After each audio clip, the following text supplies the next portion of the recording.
Bonjour à tous. Thank you, Francesco, for that introduction. You're always such a great advocate for your community here in Vaughan. I want to thank the many mayors who are here, who've been partners in helping us unlock housing. Mayor Stephen Del Duca, Mayor Frank Scarpitti, and Mayor David West. Thank you guys for being part of this today. La vice-première ministre et le ministre du Logement sont ici avec moi, Chrystia et Sean. Vous avez travaillé très fort pour l'annonce d'aujourd'hui. Merci d'être ici. And we've got great representation from our caucus team as well. Minister Ng, Minister Hussen, who got us started on this important work on housing. Chad Collins, our National Caucus Housing Chair, who's been pushing for smart solutions, and many of his recommendations are part of the plan we're announcing today, along with great members Leah, Majid, Paul, Manny, Tony, and all parts of our great teams here. But I really want to kick it off by thanking the workers behind me, thanking the folks who are stepping up to be part of solving the housing crisis. For all that governments can and should be stepping up. The work you're doing, and especially the work you're going to be doing over the coming years, is going to be unbelievably important as you build not just homes for Canadians, but homes that you're going to be able to see yourselves living in as well. That's an important part of this, that it's not just about building homes and great buildings and apartments to rent. It's about making sure that nurses, construction workers, teachers who work in a given city can also live in that given city. And that's something we're all gathered here today. I'm really excited about this announcement today because Canadians need homes they can afford. This is one of the most urgent issues that people are facing. Think about the couple who just had their first kid and don't know if they can afford to upgrade from their one-bedroom condo. Or the student who can pay tuition but can't afford the rent near campus. Or someone who can simply no longer afford housing in their community at all. It used to be that the deal was, if you worked hard at a good job, you could afford a home. That doesn't seem the case anymore. Younger generations are worried that they won't have a life that looks like how they grew up, like what their parents and grandparents had. Well, that's not fair. So we've been stepping up, putting in the work, talking to Canadians, talking to housing experts, talking to builders, so that we could bring the right solutions that meet the moment. So today, we are releasing the most comprehensive and ambitious housing plan ever seen in Canada.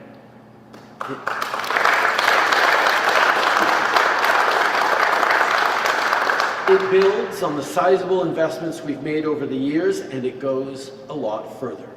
It's a plan to build housing, including for renters, on a scale not seen in generations. We're talking about almost 3.9 million homes by 2031. Whoa.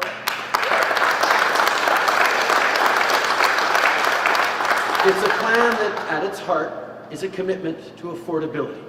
Our goal is that no Canadian pays more than 30% of their income towards their home. It's also a plan to make sure that we don't leave the most vulnerable behind, that we keep building housing for people with low incomes, and that we take action to address homelessness so people never have to resort to living in a tent. And it's a Team Canada approach that provides incentives for provinces, territories, builders, and nonprofits to come on board. The math is simple.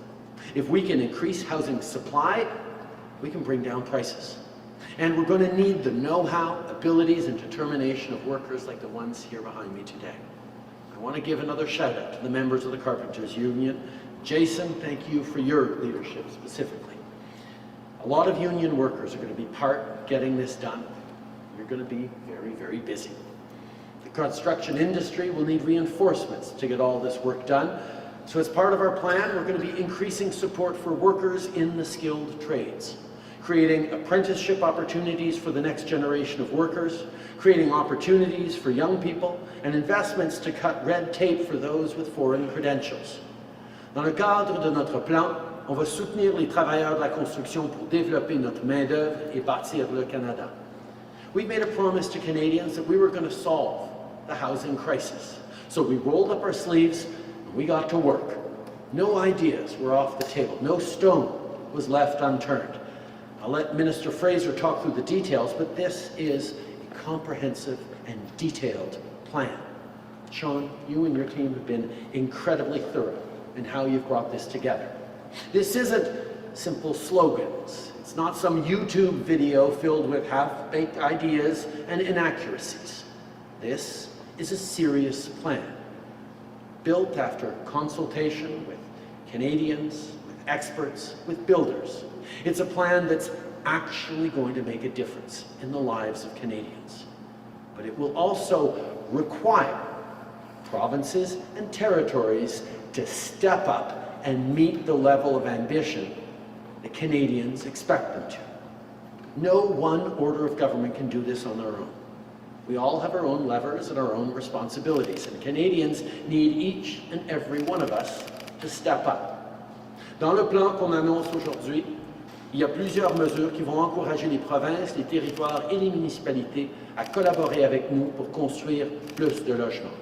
Le plan rend les projets rentables pour les constructeurs pour que les travaux puissent commencer plus rapidement. On contribue à protéger et à élargir l'accès aux coopératives et aux logements abordables. On se concentre sur des nouvelles façons d'utiliser les terrains publics pour construire des logements et on propose plusieurs solutions innovatrices. On a besoin de solutions concrètes et c'est exactement ce qu'on présente aujourd'hui. Tout le monde mérite d'avoir un chez-soi abordable, on est tous d'accord là-dessus. Un logement, ça permet aux gens de commencer leur vie et de réussir. It's not right that housing prices have made cities and a lot of other places out of reach for young people, including millennials and Gen Z. Young people deserve the same freedoms, choices, and opportunities that their parents and grandparents had. We need to make sure we're building a future that is fair for every generation. Today's housing plan is about the next steps we're taking to do just that. And now, before I turn it over to the Deputy Prime Minister, I'm highlighting that right now, as we speak, the Parliament of Canada is working hard under our government to pass legislation that is about workers and it's about supporting the kinds of good, clean jobs that the future is going to bring. And because it is focused on supporting workers and building a stronger, greener future, of course the Conservatives are doing everything they can to block it. So we are stuck in an all-day vote right now.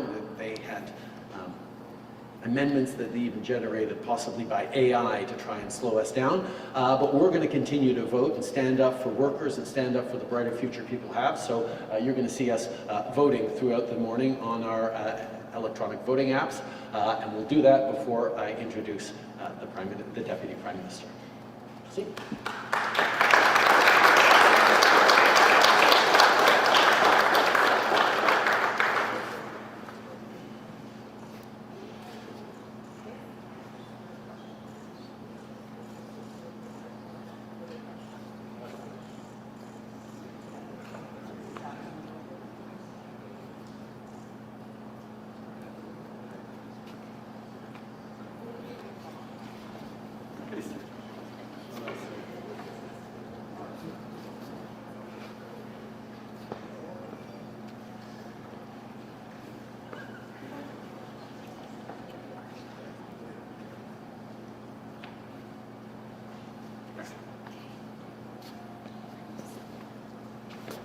Yep, sure.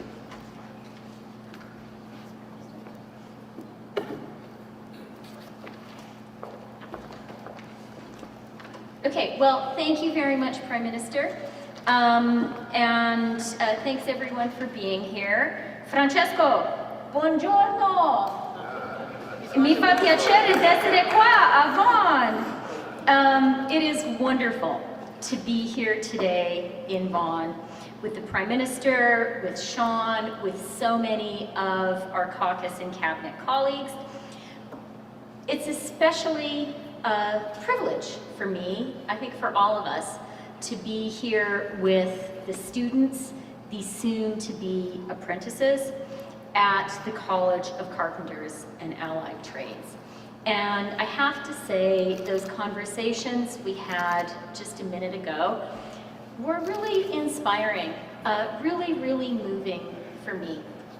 I talked to one young soon-to-be apprentice called Jordan, and he said he's really excited that one day he is going to be building the schools and the hospitals that his neighbors, his family use, and how proud that makes him. Isn't that a great sentiment? And it is so true.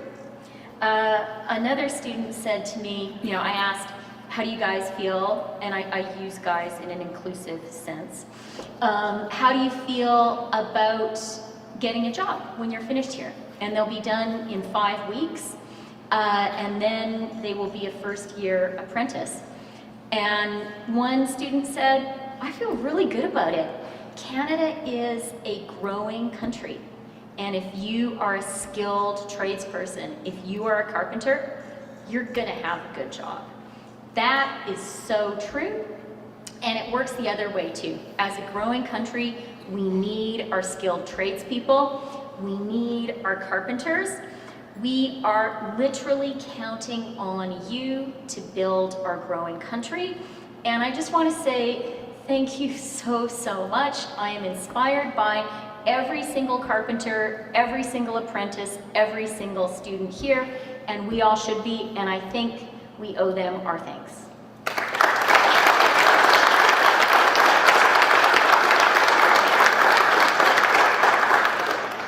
Why do we need them so much? Because we are living in a pivotal moment for millennials and Gen Z. These young Canadians have so much talent and so much potential. But today, too many young Canadians feel as if the deck is stacked against them.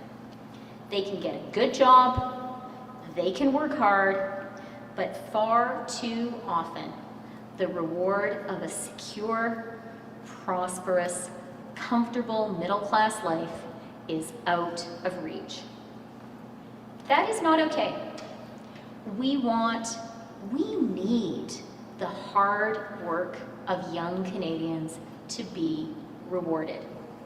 And that's why we are acting now with purpose to build a Canada that works for younger Canadians. A Canada where they can get ahead and where they know that their hard work will pay off. Nous allons accélérer rapidement la construction de nouveaux logements dans tout le pays. Nous ferons en sorte que la vie coûte moins cher. Et nous allons faire croître l'économie d'une manière qui profite à tout le monde. One of the biggest pressures on Canadians right now is housing. And we all know this is especially true for younger Canadians. Faced with a shortage of housing options and rent which is just too high and home prices which feel out of reach, too many younger Canadians feel that that dream of getting your first set of keys, of owning your own house, is just that, a dream. Our government is changing that. Today, we are announcing real, tangible, carefully thought through measures that are going to help more younger Canadians get those first keys of their own.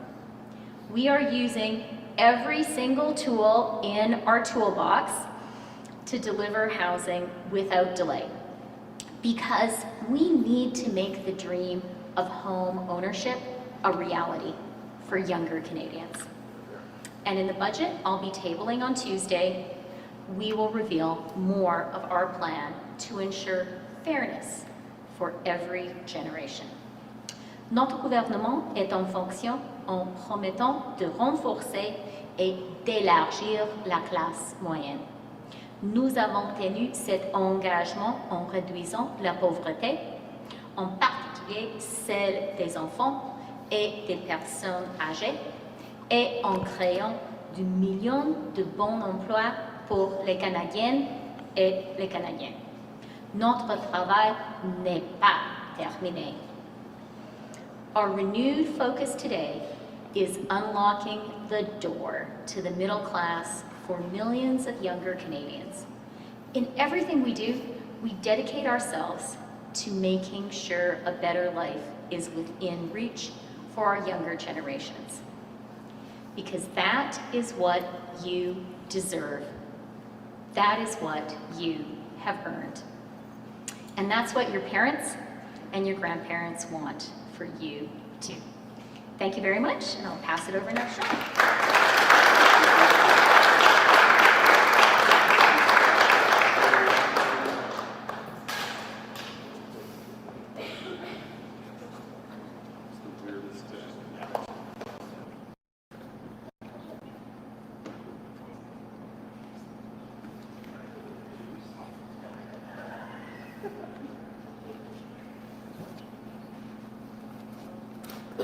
Taking selfies, using facial recognition.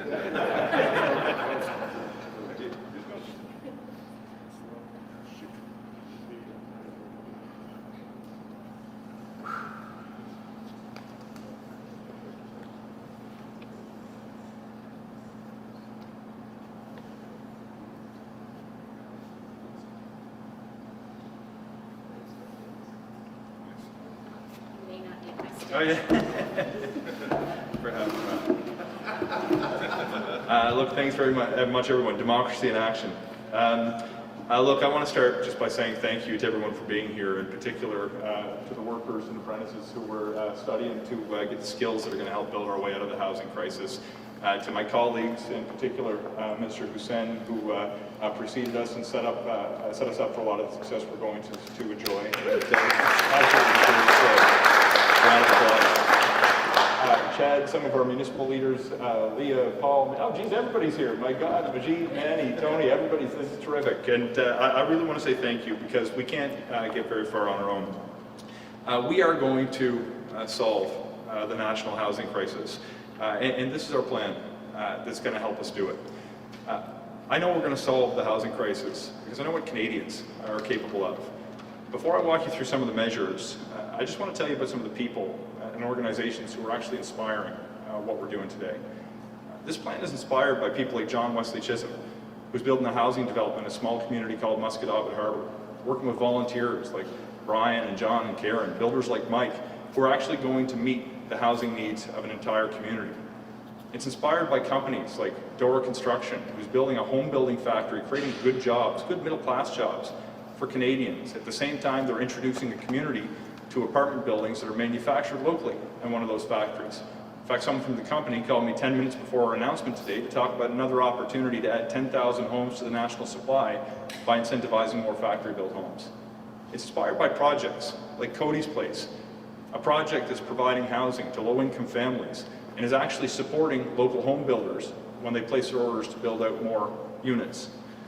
It's inspired by ideas that are allowing us to build small homes at prices that people can afford across income levels, generated by companies like Sprout and Jones Company, to make sure that people can actually participate in being part of the solution by building homes next to properties that they already own for people that they love.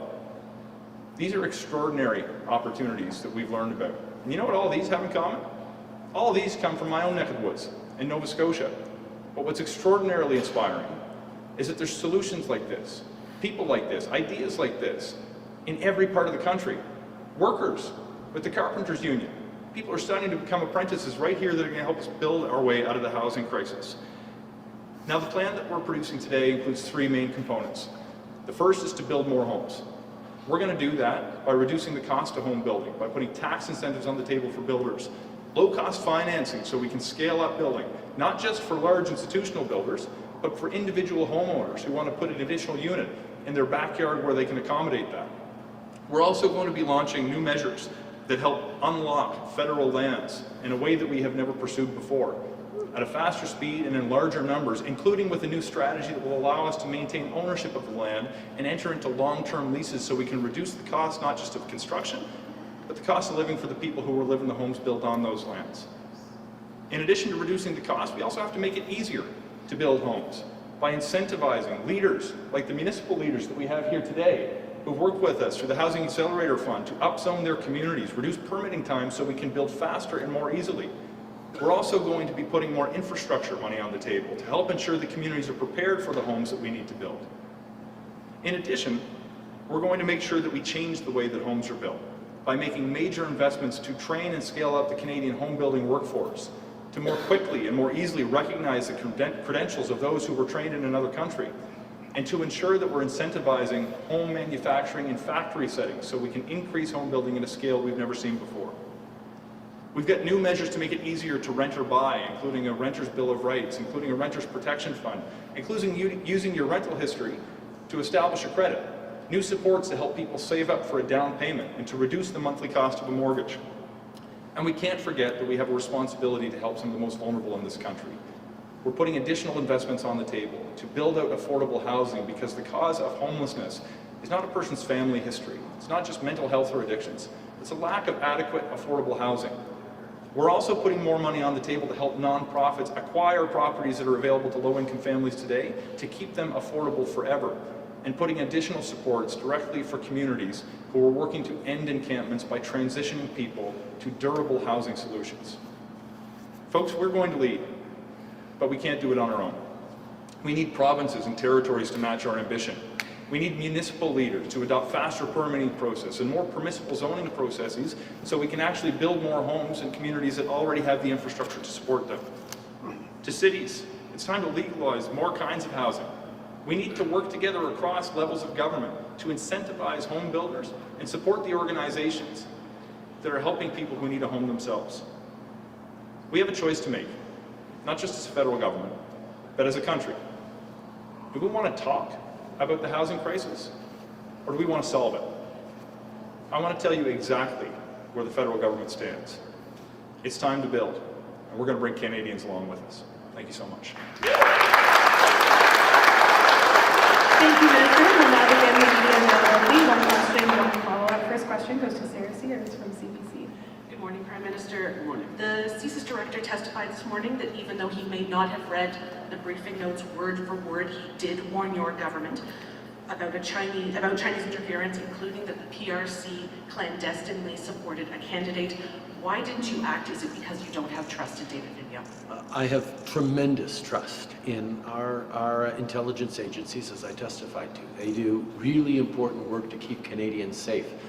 And the conversations that we've had with them since 2015 about the reality of foreign interference is exactly why we stepped up with so many brand new mechanisms so that our country can stand stronger and clearer against foreign interference. That's why we created the National Security and Intelligence Committee of Parliamentarians over the objections of the Conservatives. It's why we created NCIRA. It's why we move forward with the SITE task force of security agencies to lean in to what's happening in terms of foreign interference and security every day during our elections. It's why we have a panel of 5 top civil servants to weigh in on that. No government in the history of the country has ever taken foreign interference as seriously as we have over the past number of years in terms of the institutions, the measures, the new tools that we've developed. But as the director of CSIS highlighted, there's always more to do, and that's why we're continuing to work to move forward on new initiatives like our National Security Council, for example, that we've created. There are many things to do, and we're going to continue to work on them and keep Canadians and our democracy safe. Au fil des années, depuis 2015, j'ai eu énormément de conversations avec les différentes agences de sécurité, y compris la SCRS, pour parler de l'ingérence étrangère et se doter de nouveaux outils pour contrer l'ingérence étrangère. On a démontré depuis 2015 qu'on prend ça extrêmement au sérieux parce qu'on a outillé justement nos institutions, notre démocratie, nos agences de sécurité avec de nouvelles façons et de nouveaux outils pour répondre à l'ingérence étrangère et protéger nos institutions et nos citoyens contre l'ingérence étrangère. On va continuer de faire le travail parce qu'il y en a plus à faire toujours. On vient d'annoncer la création, le début d'un Conseil national de sécurité au niveau du Conseil des ministres. Il y a toujours plus à faire et on va continuer de le faire. And The NDP is expressing reservations about the carbon tax. What does it signal that you have lost many premiers, and now you may be losing the NDP's support for your plan as well? I feel for the NDP and for Jagmeet. This is a hard moment. There are political headwinds. There's a lot of political pressure. I'm certainly feeling it. Everyone should be feeling it. By folks out there who are worried about affordability, who are worried about climate change. And I don't know, my perspective is this is a time to actually do more to fight climate change, not less. To do more to put money in people's pockets. And it's not a handful of conservative politicians and premiers that are going to turn me away from continuing the fight against climate change, the fight for a better future, and the fight to put more money in people's pockets. So I don't entirely understand the position of the NDP in pulling back both from affordability measures and from the fight against climate change. But I can assure everyone that this government, my government, will continue to step up on the fight against climate change, will continue to put more money in families' pockets. As of this coming Monday, the 15th, families right across the country in federal carbon backstop jurisdictions will be receiving the CCR in their bank accounts, the Canada Carbon Rebate, that will give them more money up front than they will be, on average, paying out with the price on pollution. That's extra money for affordability, for groceries, for costs that families are facing. The Conservatives are telling everyone they will take away those carbon rebate checks and step back in the fight against climate change. It's unfortunate that their arguments seem to be resonating with the NDP. But this government will continue to be steadfast in putting more money in 8 out of 10 Canadians' pockets with the Canada Carbon Rebate, particularly middle-income and low-income families, and continuing to fight against climate change. And on the issue of industrial pricing that the NDP is suggesting, that's a great idea. That's why we have it in place. That's why we're doing that. That's why we're making sure that heavy emitters pay for their pollution as well. But it's also why, recognizing that big companies often pass on costs to citizens, that we will be putting more money in citizens' pockets as we continue to step up in the fight against climate change. Thank you, Prime Minister. We'll take a quick pause for a vote. Thank you.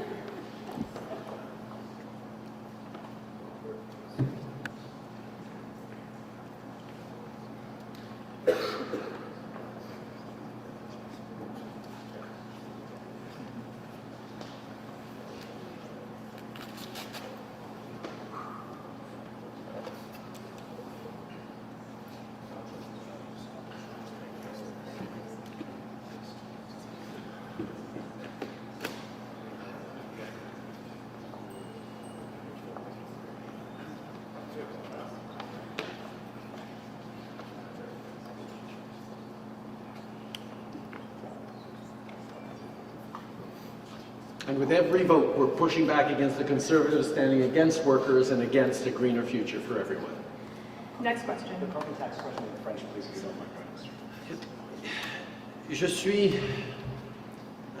J'ai un peu de sympathie pour le NPD qui se trouve dans une situation politique difficile où il y a beaucoup de pression de retirer leur appui pour la lutte contre les changements climatiques. Mais je ne le comprends pas. Parce que on est dans un moment où le leadership responsable, c'est de continuer de lutter contre les changements climatiques avec tous les outils qu'on a et de mettre un prix sur la pollution et de remettre plus d'argent dans les poches des familles canadiennes.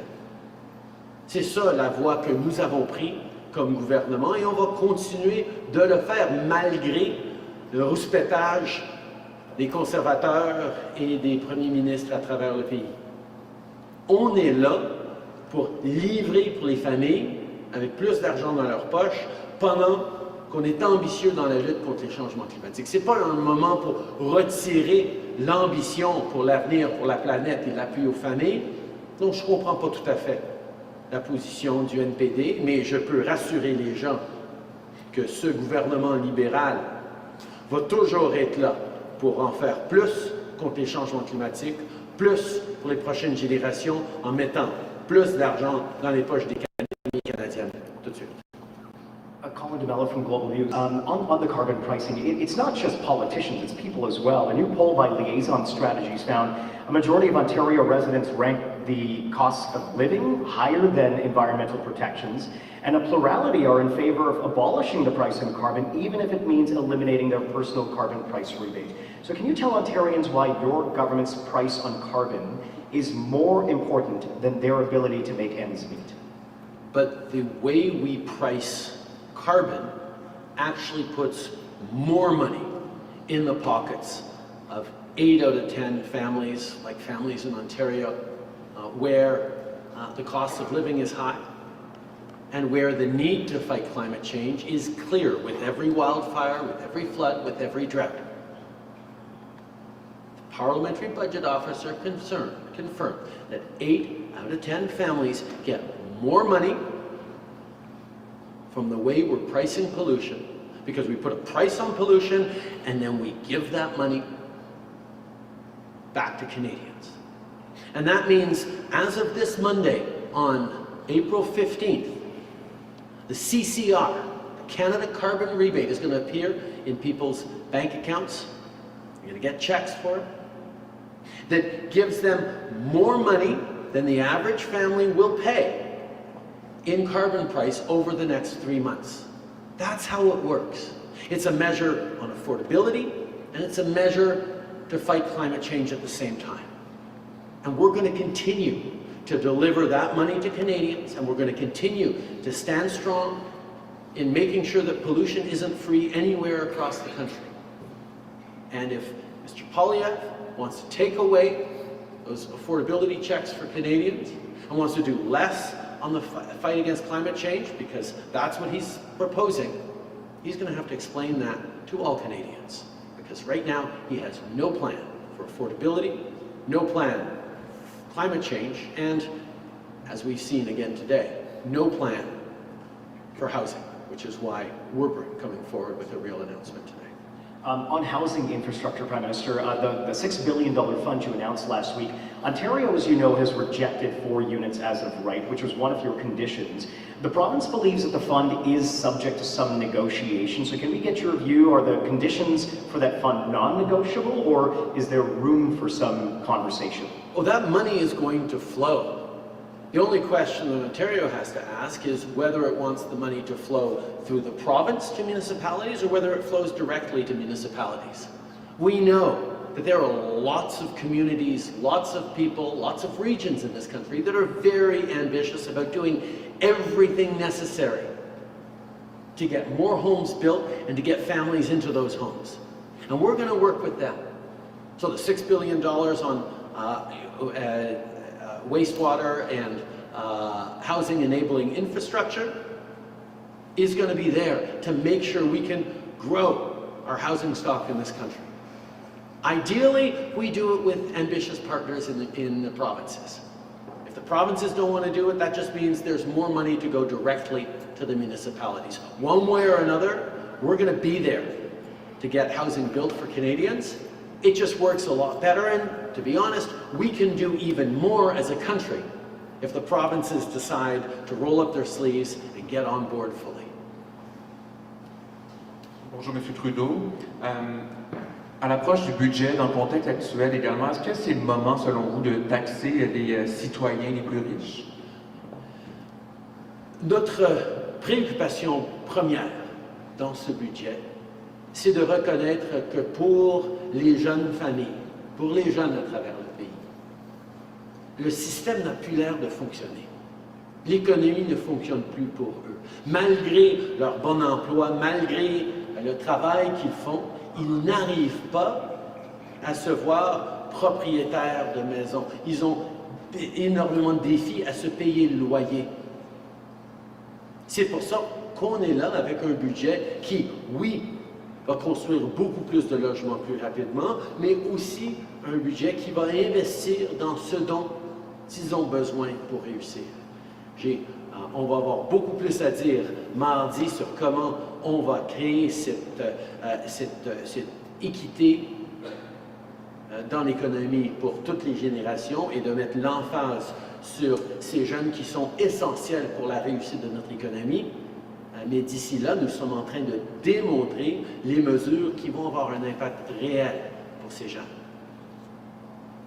Mais est-ce que les plus fortunés, les grandes entreprises aussi devront contribuer davantage, à votre avis?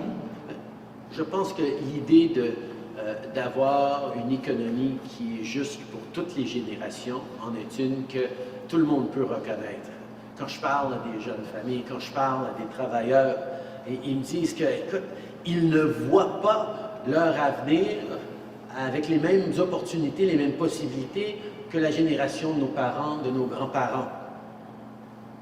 Or, le Canada devrait pouvoir offrir ces opportunités aux jeunes. C'est pour ça qu'on a mis de l'avant des mesures, que ce soit des programmes de nourriture scolaire, que ce soit plus de places en garderie avec des investissements en infrastructure, que ce soit au niveau de l'accélération de logement, que ce soit toutes les différentes choses dans lesquelles on est en train d'investir pour aider ces jeunes. On reconnaît qu'on a besoin de rendre notre économie plus juste pour toutes les générations. Next question. Hi, Prime Minister Laura Stone, Globe and Mail. Back to provincial relations. Alberta has a new bill that seeks to stop your government or federal government from negotiating directly with municipalities, essentially saying stick to national policy, not in my backyard, and she says it would be inefficient for you to negotiate all these agreements with hundreds of municipalities. Can you respond to her criticisms and why you would still pursue this? It seems like it was only a few months ago that I pointed out quite accurately that the federal government doesn't have a whole lot of direct carriage of housing, that it is very much a provincial and municipal responsibility. The federal government has certain responsibilities that we've been stepping up on since 2017, but I pointed out that this is not something the federal government can solve alone. And over the following weeks and months, we heard from a cavalcade of premiers saying, see, the federal government needs to step up more, needs to do more. It's trying to get out of the business of housing. The federal government needs to step up and fix this housing crisis that we've seen across the country. So we are. Provinces should be careful what they wish for. They want the federal government to fix this housing crisis? We are. We will. Now, let me be very clear. It'll be much better if the provinces continue to step up with significant ambition. And we've seen a number of provinces do that. When we announced the Housing Accelerator funding, $4 billion across the country, Quebec said, you know what? We'll actually match the $900 million you're sending to municipalities in Quebec. We'll double it, and we'll do even more, even faster. BC came forward and said, you know what? There's a BC Builds program we've wanted to build around affordable housing. If you can match the money we're doing, we'll do even more. And we did that, and we created the Canada Builds program. And we're working directly with municipalities that want to be super ambitious. The 3 mayors that are here today represent municipalities that signed housing accelerator agreements worth in excess of $150 million that's going to create 4,000 units over the coming years in this region.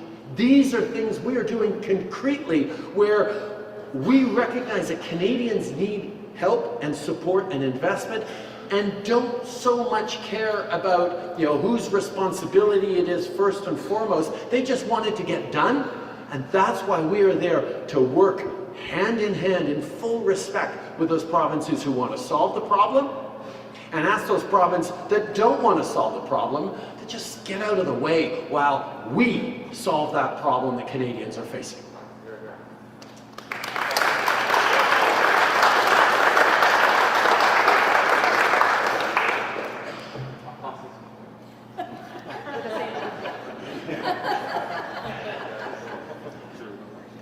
plusieurs mois, quand j'ai souligné que le gouvernement fédéral ne pouvait pas seul réussir à résoudre la crise du logement, on a entendu des conservateurs, des premiers ministres à travers le pays se plaindre que le gouvernement fédéral devait agir, devait résoudre cette crise du logement à laquelle les Canadiens font face.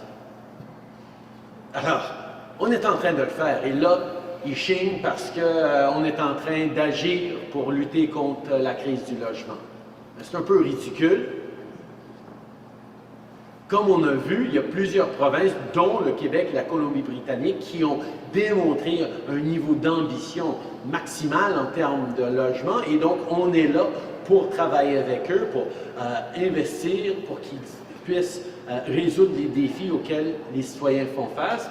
D'autres provinces ne veulent pas agir avec ambition, ne veulent pas répondre aux défis que auxquels les Canadiens sont en train de faire face. Alors, en tant que gouvernement, on a dit, bon, si les provinces ne veulent pas agir, nous, on a les moyens d'agir. Alors, on va agir et on va encourager les provinces à en faire plus. C'est ce que les Canadiens s'attendent, à ce que tous les ordres de gouvernement travaillent ensemble pour résoudre le problème. C'est exactement ce qu'on est en train de faire.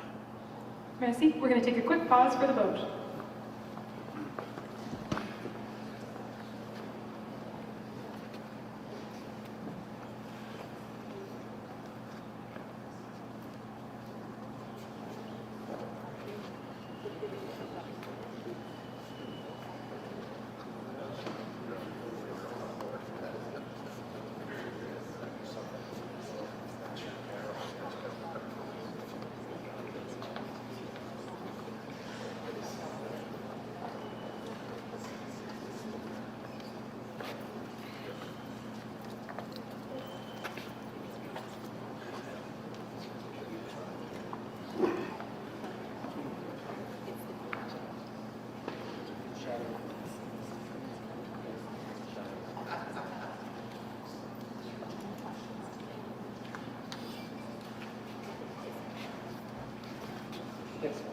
Okay, next question. And Prime Minister, back to the foreign interference inquiry, much has been made of your admission, I suppose, during the testimony that you rarely read all of your intelligence briefings, or that you don't read them all. Are you going to do that now? I read everything that is put in front of me. A Prime Minister takes in massive amounts of information and reads massive amounts of documents. I expect anything that is of particular high importance or relevance to be elevated, and that's what happens. Last question. Good afternoon, Prime Minister. Malcolm to the Canadian Press. With the change in the NDP's position on carbon pricing, are you worried that the NDP is going to stop backing up your government in Parliament? I've spent a lot of time talking with Canadians across the country, particularly progressive Canadians, and I don't think there's a single NDP voter out there that doesn't want us to all do more in the fight against climate change. I understand the political pressures on the NDP leadership right now and the challenges of holding an unpopular position. But doing the right thing should be something that progressive voters in this country can count on. This government will continue to stand up in the fight against climate change, to do everything with all the tools necessary to fight climate change and to protect our planet for future generations, while continuing to put more money in the pockets of 8 out of 10 Canadian families right across the country. I'll leave it to Jagmeet Singh to explain why he's stepping back from the urgency both of the fight against climate change and the need to put more money in families' pockets. But I can tell you that this government will continue to be steadfast in putting a price on pollution and giving that price to Canadians to help with affordability. Thank you, Prime Minister. That concludes today's press conference. Merci beaucoup tout le monde. Thank you.